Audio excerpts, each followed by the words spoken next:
joining in to another episode of Pennies with a Purpose. I'm Willie Mullins. And I'm Manisa Mullins. And we are excited that you are here. We hope that you guys are still hanging tough through this coronavirus. Manisa, have you found out or heard anything new in reference to the coronavirus? Just that several different states have begun to do shelter in place.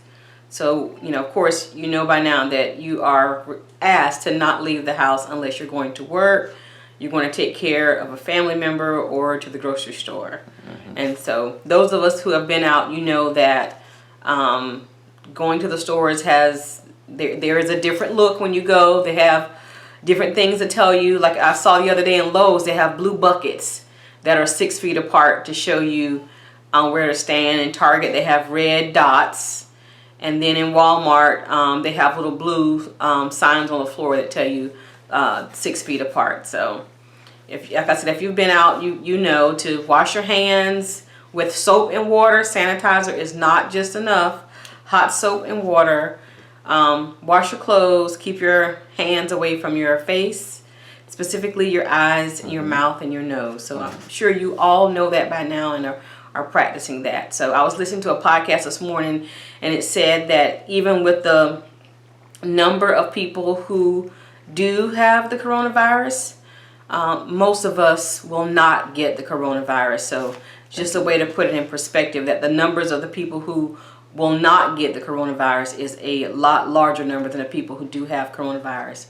Of course, those people are still in our prayers for recovery. They had a man on Facebook today that recovered at 104. He celebrated his 104th birthday, freely and fully recovered from the coronavirus. Wow. So there is hope. That's good. That's good news. I'm also glad to see, yesterday we went to the grocery store and there was actually more food on the shelves. There was tissue on the shelves. There were paper towels on the shelf. And about a week or two ago, that wasn't a deal. So glad to see that. So looks like we are maybe mellowing out and getting over that hump. So just want to jump into our topic today. Our topic is spending plan driven adjustments. So we're going to talk about things that you need to consider. We have 3 points that we want to talk about that you need to consider. As you know, your spending plan or budget is basically driven by either your salary or your lifestyle. So we're going to talk about 3 things that most people fall in the category of. The first thing that we're going to say is that maybe the person doesn't make enough income. And when a person doesn't make enough income, there's 2 adjustments potentially that they could make. That could be that maybe they make good money, but they're balling out, living a lavish lifestyle, and they may need to make an adjustment to that lifestyle. What do you think about that, Manisa? Well, first of all, I don't think you can ball out if you're not making enough money. Let's just make that distinction. For me personally, this is where, I lived as a single mom. I did not make enough money. I was a professional. I had a professional career. I was a teacher, had a degree. But I had 3 kids, and that came with a huge amount of expenses. 3 kids before they were school age, all 3 of them were in daycare. And so I had to make major adjustments to my budget. I remember making decisions like, should I pay the car payment or should I buy grocery? Mm-hmm.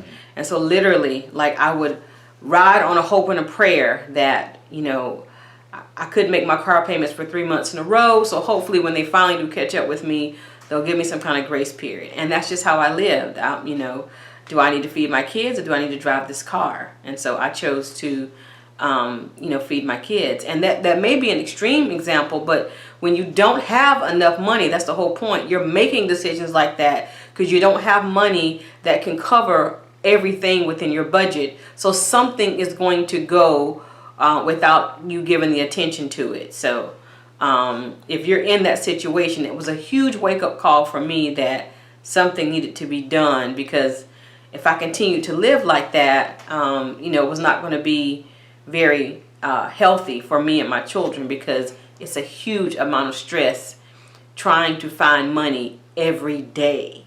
Where do you find the money from today for food? Okay, that was Monday. Then what about Tuesday? And then how are we going to eat on Thursday? And then what about Friday? So this is a place for you to really get clear about, all right, is this the way I want my life to look? And if not, what am I willing to do to get it to be to the place where I want it to be? Mm-hmm. And back on, to add on to that, there's some things you can do. If you have that lavish lifestyle like I talked about, you could definitely tone that lifestyle down, because it's possibly that it's not that you're not making enough money, but your lifestyle, like I said, is driving you to feel like you don't. One of the other things you could consider doing is getting a part-time job or a second job, and that would help you bring in more income. But one of the things I think, Manisa, one of the things I think about a lot, and I even do it now, is just invest in yourself. It may be that, you know, I spent years on a job really without a goal or a driven purpose, and wasn't happy with the job, but I was satisfied with what I knew versus trying to enlighten myself or think about, you know, investing in myself to make more money. So I'm glad I finally got out of that mindset. But that might be one of the things you want to do when you determine that you definitely don't make enough money. Yeah, I was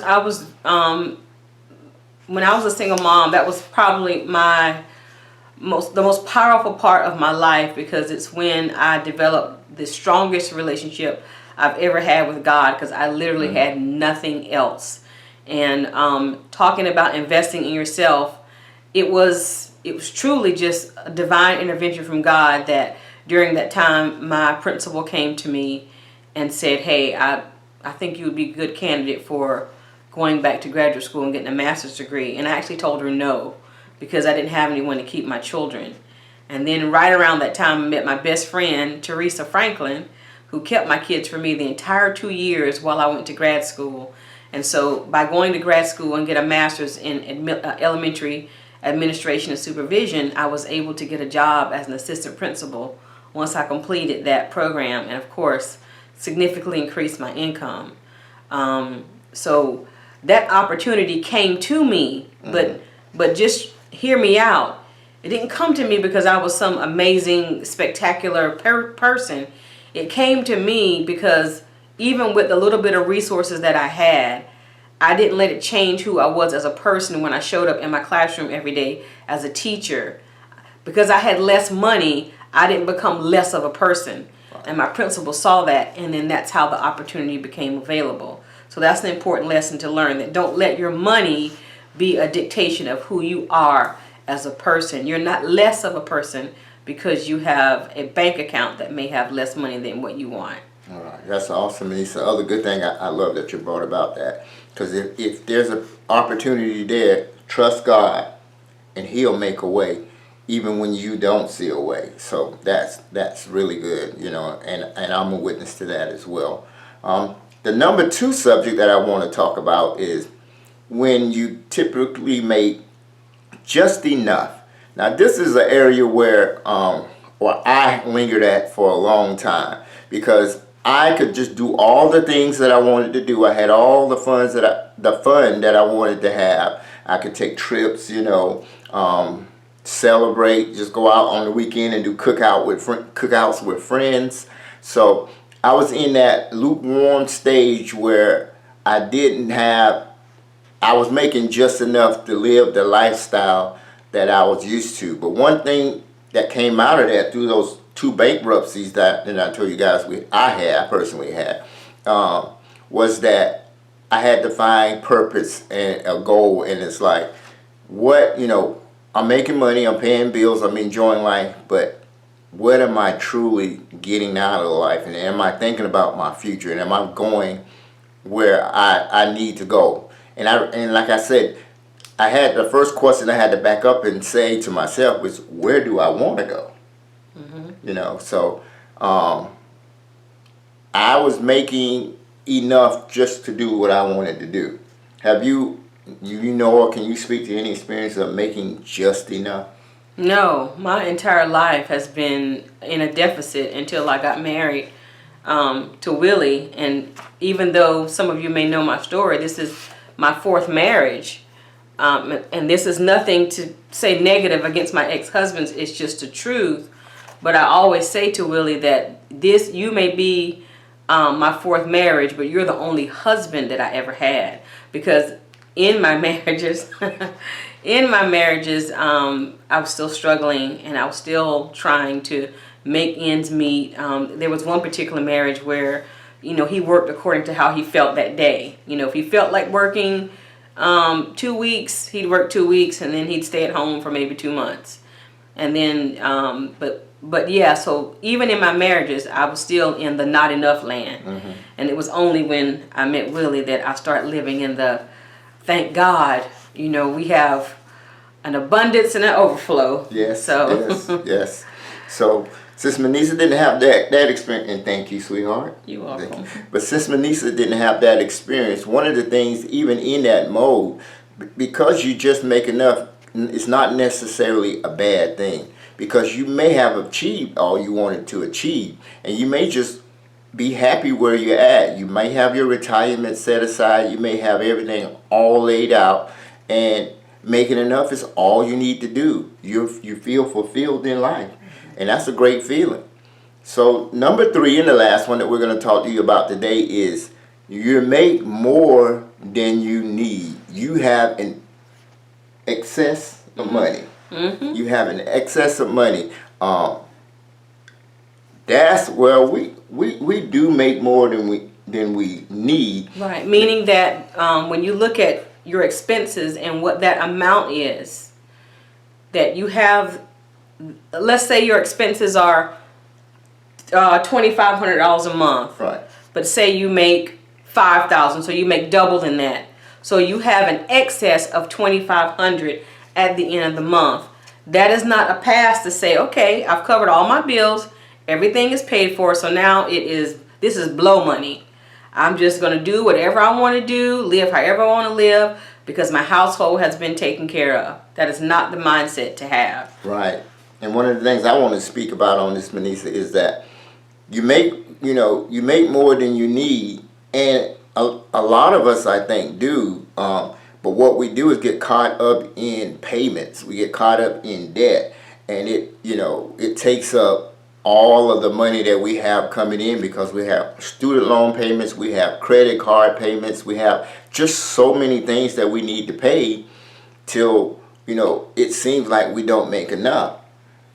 And so we have to consider those things. So maybe sit down tonight, take a look at all your bills, all your expenses, and say, hey, if I wasn't paying this particular bill or this particular expense or this particular loan, how much money could I actually have?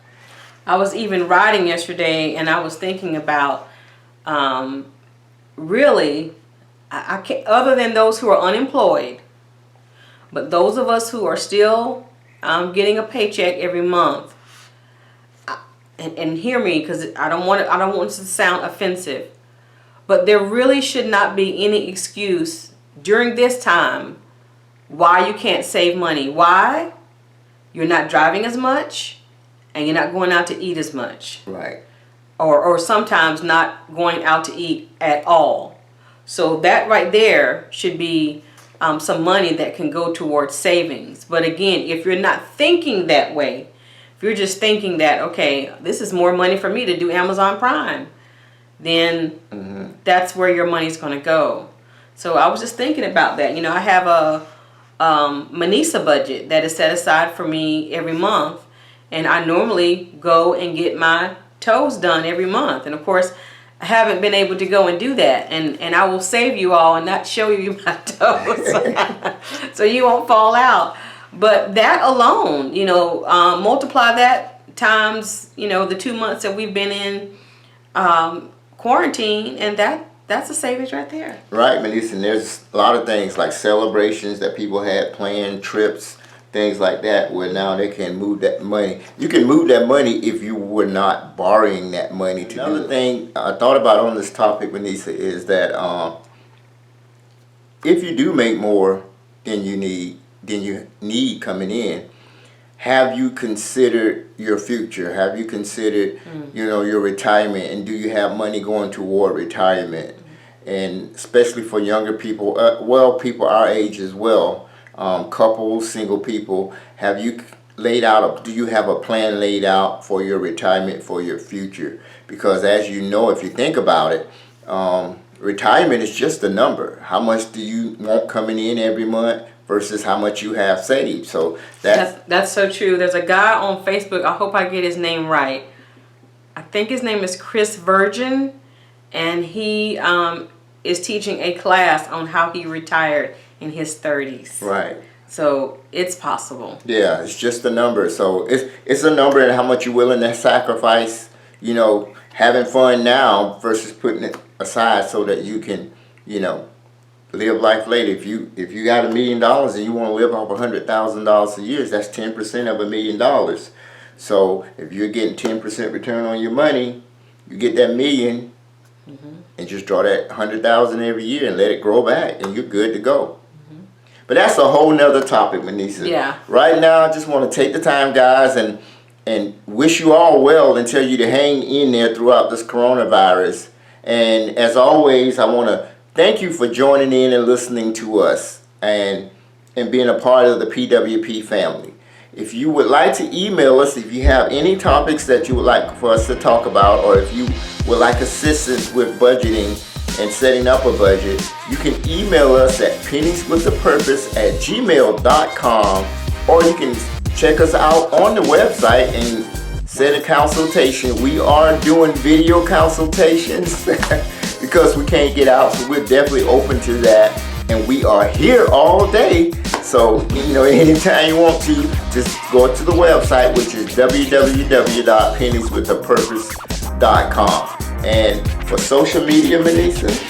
You can go to our Facebook page at Pennies with a Purpose, and please like and share. If this information has been helpful to you, please share it with someone else who may need to know it. Also, we have a YouTube channel called Pennies with a Purpose, and please, when you go onto YouTube, again, if this information is helpful, please like and subscribe so that when we have other videos, you will get a notification when we have a new one that's out. All right, and as always in leaving, if you don't tell your money where to go, you will wonder where it went. Thank you guys, and have a great day, and we'll see you next week.